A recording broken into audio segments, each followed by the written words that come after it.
Hi everyone, I'm Jeff.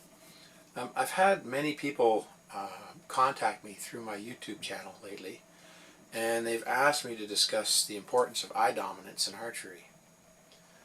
Many people are surprised to find out that I'm actually left eye dominant, but I shoot right-handed. The reason that is because I'm using my binocular vision. We have two eyes. Just like a falcon has two eyes, a cat has two eyes. What happens when a falcon tries to acquire its target? It's actually triangulating the position of that target with its two eyes, getting two different points of views. And that's what we're doing too. That's what I do when I shoot in archery, is I'm triangulating the position of that target so I can judge its speed, I can judge its distance, I can judge its height, its size, everything, because I have binocular vision. If I were to shoot with one eye closed, that would be an extreme handicap for me because I couldn't judge that distance properly. That's why we have binocular vision, being, a predator with our eyes in front of our head like that. If you're shooting an archery and you're gap shooting, or you're using sights, or you're using some sort of an aiming device, or sighting down the arrow, then I think it's important to have right eye dominant with a right-handed shooter, and left eye dominant with a left-hand shooter. But shooting instinctively, when you're just focusing on that spot, it doesn't matter at all. That's what I find in my own experience anyway. When I raise my bow up and I bring that arrow to anchor, the only thing I see is that my bow and my arrow kind of make a picture frame that surround the target. I'm not really looking at them, they're just there, but it's, as I said, they act like a picture frame for me. But I'm not really focused on them, I'm focused on that target. And that's why my eye dominance for me doesn't matter, that I'm left eye dominant and I shoot right. Because I have binocular vision and I triangulate the position of the target. Now I was watching our kitten play the other day, and it was chasing after a little string, and it was getting ready to pounce, and its eyes were big and starting to bulge, and pupils were enlarged. And I noticed that it didn't have one eye closed. And that's the reason. The same reason that I shoot the way I do, that people shoot, that people when they throw a baseball, they're not closing their one eye.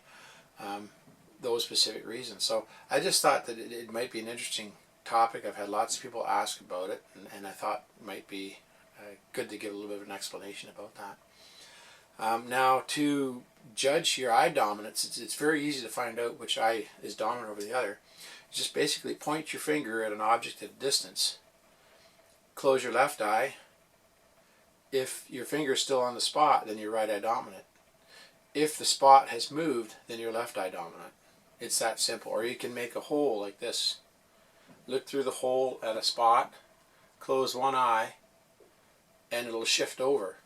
When I do this, I make a hole and I look at it, I close my right eye, I can see it with my left eye. That's how I know I'm left eye dominant. I hope that helps out.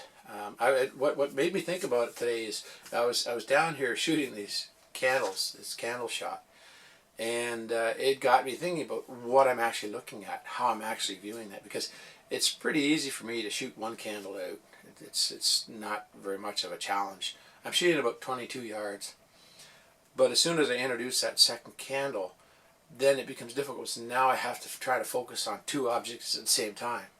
And it's extremely difficult, because it's like if I hold my finger up and say, okay, look at my finger, now close your eyes, and then I say move my finger over, and then I say now open them and now find my finger, your eyes have to do an adjustment. Your brain has to do a really quick calculation about, where that finger went, and you have to find and reacquire that target. It's the same thing for trying to shoot two candles out at the same time, in that I have to try and reacquire again those two separate targets. I find that if I focus on one candle and one candle only, I can hit it. If I try to focus on both candles at the same time, it's like shooting ducks and flock shooting. Not picking out the specific duck you want to shoot at, but flock shooting to a bunch of ducks, and you end up missing everything. And that's kind of a common problem. That's what made me kind of think about this discussion tonight, and I hope this really helps out. I was shooting my Bear Kodiak takedown today. It's 57 pounds at 28 inches, which my 29.5-inch draw. It's just about 60 pounds for me in pull. It's a 56-inch bow, A handle with #1 limbs, and it's a nice little shooter. I really like it. Anyway, I hope everybody enjoyed that and got something out of it, and take care. Bye.